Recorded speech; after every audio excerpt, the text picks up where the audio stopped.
شپږم پوړ.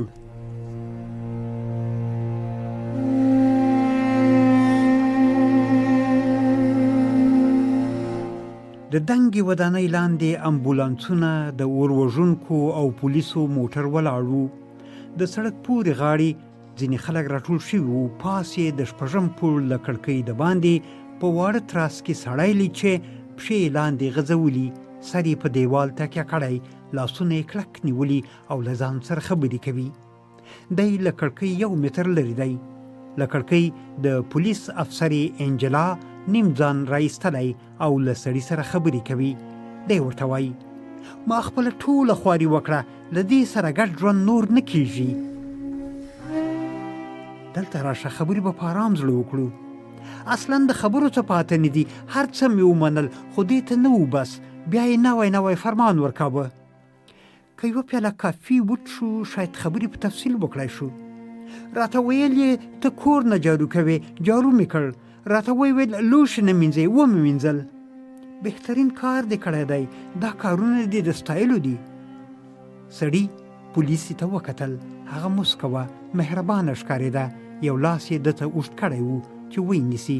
ده لاندې وکتل. د خلکو ګڼه ګوڼه وه. پر دیوال یې ځان نور وموږه. لاسونه یې لا ټینګ کړل. پولیس افسرې انجلا وویل هر کار په خبرو حل لاره مومي. ویل یې د باندې فلم لیدو ته نه ځې. ورسره ولاړم.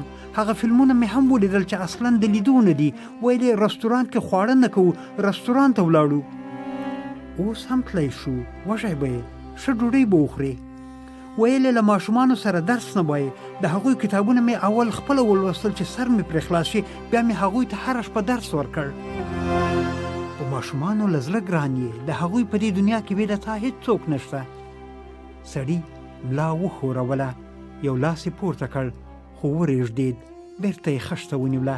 سترګې یې پټې کړې. انجلا وویل ماشومان دې نه دي خبر چې ته دلته یې، هېڅوک نه دي خبر.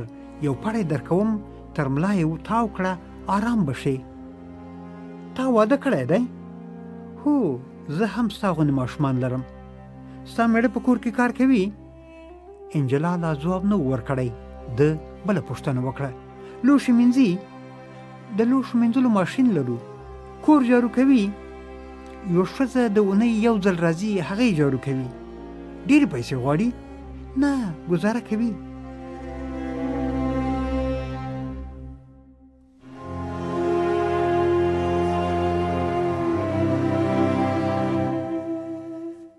په خونه کې د سړي مخ ته د کافي پیاله سړه شوې پرته وه.